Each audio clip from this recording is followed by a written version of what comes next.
Salut les bonsaïolos. On se retrouve aujourd'hui pour un atelier en compagnie de Christian et de son magnifique érable, un érable Kiyohime. Pour cet atelier, on va effectuer donc une légère défoliation, une défoliation partielle et une taille. Allez, jingle.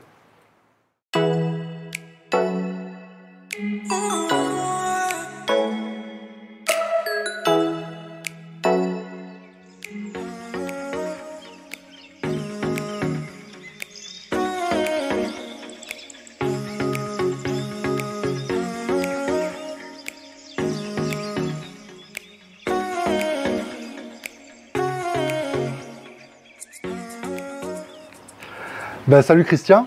Salut Joël. Donc tout d'abord, je tenais à te remercier pour l'atelier que tu me permets d'effectuer sur ton arbre avec toi. C'est surtout l'arbre qui va être remercié. Donc c'est un arbre, donc tu me disais, c'est un érable Kiyohime. Ouais. Ça fait combien d'années que tu l'as? Une vingtaine d'années à peu près, quoi. Ça fait une vingtaine d'années que tu l'as? Ouais. Tu as démarré de quoi avec cet arbre? J'ai une photo, je ne sais plus où je l'ai posée. Je vous la mettrai la photo sur la vidéo. Tu le cultives dans quel substrat? Pomiché, à peu près 60% de pomiché, Ouais. 30% d'acadama et 10% de terreau. Au niveau exposition dans ton jardin, tu l'exposes comment?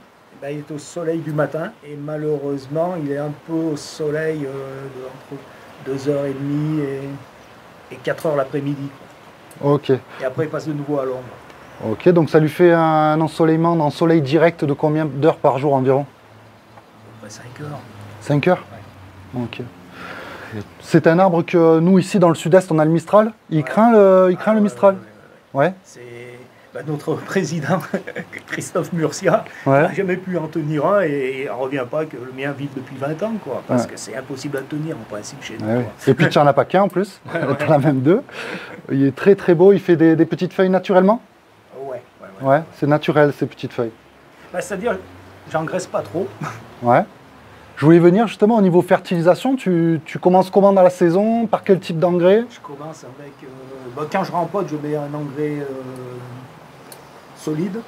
C'est-à-dire un engrais organique? Organique En solide. petits bouchons? Ouais. Tu le mets directement dans ton substrat, toi? Ouais, dans le substrat. Ouais, Dans le substrat? Ok, une poignée? Tu mets une poignée que tu mélanges à ta pumice? Ouais, c'est ça, je mélange tout Ok. mon substrat. Et après, dès qu'il commence, parce que là, il est très précoce, il commence à sortir les feuilles fin février, lui, en principe. C'est un arbre qui est très précoce. Ouais. Fin février, il commence déjà sa feuillaison? Ouais, il commence tout doucement. Et après, je commence à mettre de l'engrais organique liquide. Ouais. 2 fois par semaine. En NPK, t'es quoi à peu près? En NPK, je vais être à 3,3,6. Ok, donc faiblement azoté. Ouais. Donc c'est peut-être pour ça. Au tout début que tu l'avais, au niveau de la fertilisation, est-ce que les feuilles étaient plus grandes ou... Ouais, c'était légèrement plus grand. Légèrement plus grandes. Avec Donc... guère plus grande. C'est un arbre qui fait des toutes petites feuilles naturellement. Et grâce à la ramification, ces petites feuilles, elles sont apparues au fur et à mesure de la construction de l'arbre? Ouais. Ok. Une petite précision, je ne vous l'ai pas dit, c'est que Christian, il fait partie du Bonsaï Club d'Avignon, lequel je fais partie depuis maintenant quelques années. Mais Christian, ça fait combien de temps que tu es au Club de Bonsaï d'Avignon? 88, mais par intermittence. Après, je suis parti, je suis revenu. Ça fait pareil, 30 ans, quoi, au moins 30 ans que tu es dans le club? 88, ouais, 30 ans. Ouais, ok, t'es un ancien. Mais par intermittence, des fois je suis parti 5-6 ans, après je suis revenu. Mais j'ai toujours des bonsaïs chez moi. T'as toujours eu des bonsaïs? Ouais. T'as attaqué à quel âge? 32 ans. 32 ans? Ouais, c'est une passion. Et là, t'en as combien? 66. Ah ouais, donc ça fait 34 ans. Ouais. 34 ans de bonsaï. Donc, tu as connu, toi, à l'époque, les substrats avec le sable de rivière et tout ça? La mer, les graviers, sable de rivière, et la terre. Ça fait combien d'années que tu es passé sur des substrats minéraux? Relativement vite, parce qu'on a eu la chance d'avoir Giuseppe Maria qui est venu nous faire des stages 92, 93. Ouais. Et là, il nous a dit, faut arrêter, quoi. Faut arrêter.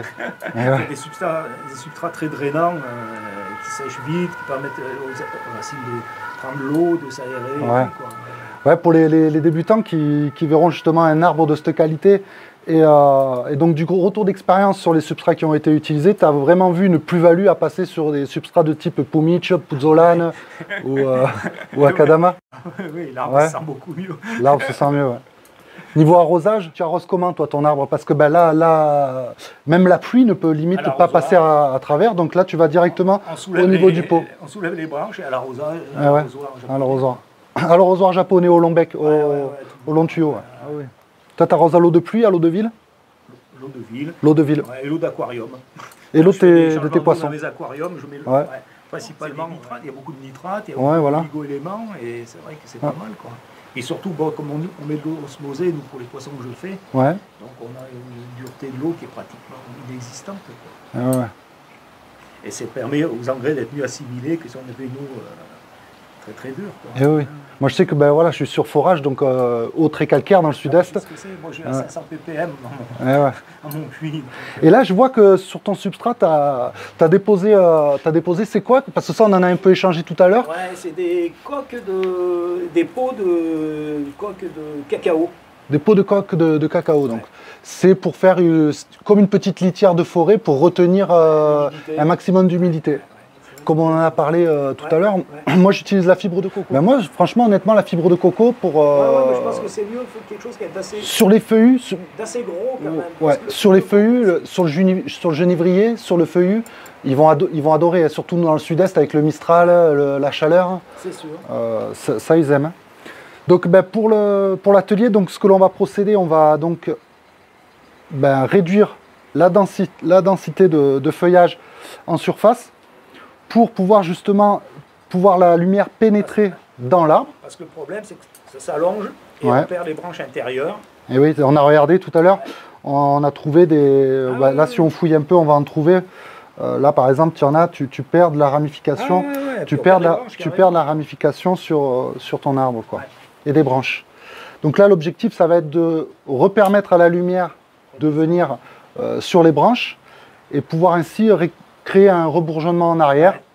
Donc là, on va revenir au premier entre-nœud et on va faire un léger effeuillage de surface. On va attaquer chacun de notre côté. Allez, c'est parti.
si là on dit que c'est la face, parce que là on peut pas se mettre là.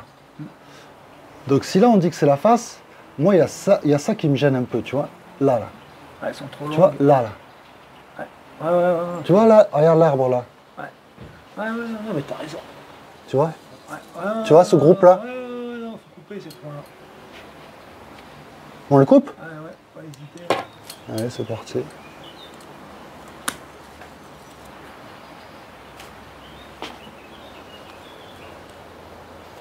En plus, elle démarre au milieu.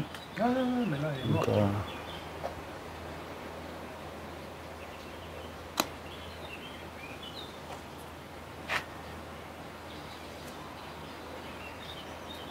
Ça, je l'enlèverai même. Ouais.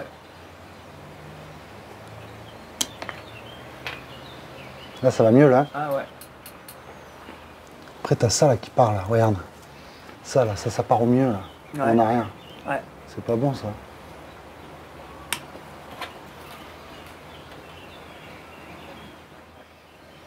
Il y a celle-là qui m'interroge, là, mais bon. Moi, je pense qu'il faut l'enlever. Hein. Ouais. Elle a servi à faire grossir, là. Hein. Non, mais elle a servi, mais maintenant, elle sert à plus rien. Qu'est-ce que t'en penses? On l'enlève? Ouais, faut enlever, là. Là, il est bon. Là, il est pas mal. Hein. Ouais. Et quel conseil tu donnerais à un jeune là, qui arrive au club Déjà, commencer sur des gros arbres, essayer de commencer sur des arbres assez... Pas sur des tout petits trucs qu'on ne peut pas travailler. Ouais. Et puis, amener les arbres à ce qu'ils soient forts, pas les travailler en 3, 4, 5 ans, ces arbres. À part faire couper le nécessaire, ouais. Mais pas les travailler en 4, 5 ans tant qu'ils ne soient pas en forme, les arbres. Moi, j'ai un peu la même pensée que toi. Si je devais dire avec d'autres mots, c'est un jeune, s'il devait arriver, je lui dirais de miser tout sur la culture pendant au moins les 3 premières années de sa passion.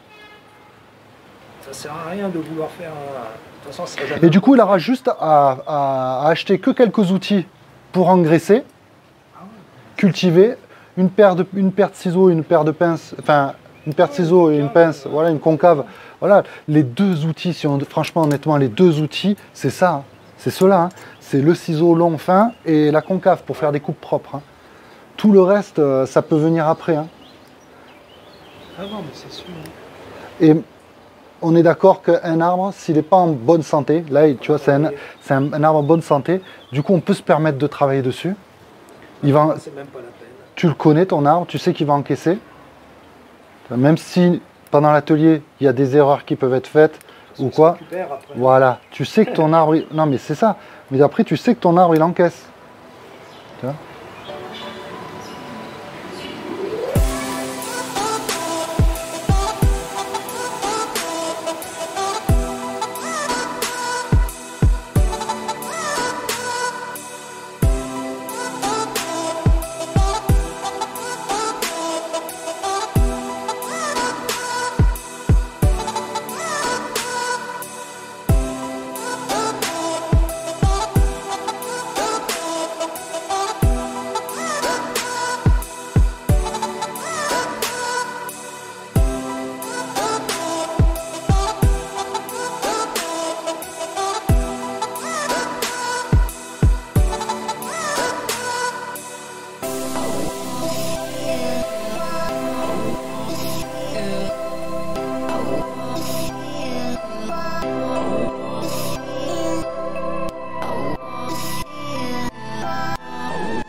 Ok, donc ben là, l'objectif est atteint.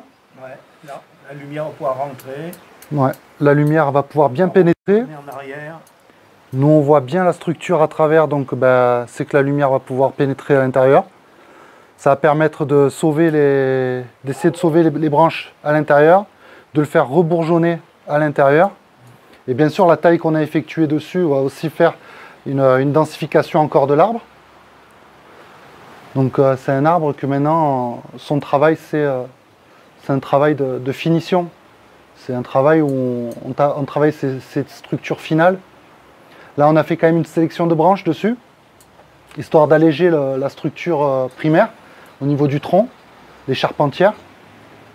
Donc là, on voit bien le départ des charpentières et ensuite les tertiaires pour arriver sur toutes les ramifications. Je te remercie, Christian. Moi, parce que autrement, je l'aurais jamais fait. Ouais, ça nous a pris quand même à deux, ça nous a pris bien 1h30. Ouais. 1h30 de travail à deux sur cet arbre. Donc quand même à petite feuille, donc il faut y aller doucement, faire tout au ciseau. Donc pour essayer de bien l'alléger. Donc on a effectué les feuillages et une petite taille, comme j'ai dit. C'est un arbre qui fait quand même 1 mètre d'envergure en largeur. Donc au prochain rempotage, je pense qu'il mérite une belle poterie. Qu'est-ce que tu en penses? Bah ouais. Hein? Tu partirais sur quelle couleur? Sur ce style d'arbre? Tu m'as dit en automne il est rouge. Ouais. Automne il est rouge et au printemps tu as un léger violet. Il est vert avec bordure des feuilles rouges. Bordure des feuilles rouges. Des bourres. Tu verrais quoi? Un petit bleu ciel? Ouais, un bleu ciel. Ouais, carrément. Un super joli bleu ciel. Un pot, ils disent qu'il faut 2 tiers de l'envergure. 2 tiers de 90 on va essayer de le tenir, on retravaillera dessus, j'espère. Essayer de le tenir dans les 90 à 1 mètre, pas plus. Donc chez nous, on est quand même dans le sud-est, donc partir sur un pot, aller à 70 cm de largeur, ouais. À peu près 70 de long, sur la largeur de l'arbre, vu sa canopée, et un 7-8 cm, 7-8 cm, parce que nous, ouais, ça sert à rien de les faire souffrir les arbres. Nous, même en expo, ouais, Christophe, le président du club, il me disait que même en expo, le sud-est est toléré à avoir des pots un peu plus profonds, quoi. Nous, on ne peut pas faire autrement. Hein. Le Mistral, le soleil, c'est trop compliqué. Hein. Donc, ben, je te remercie. Merci, c'est moi. Ouais. Et je te dis à bientôt pour un prochain atelier. Cet hiver, hein, ouais, carrément. Cet hiver, on fera une petite taille de structure. On va le suivre, on va le suivre. Ouais, c'est gentil. Donc, j'espère que cet atelier vous a plu. Et je vous dis à la prochaine. Allez, ciao, ciao.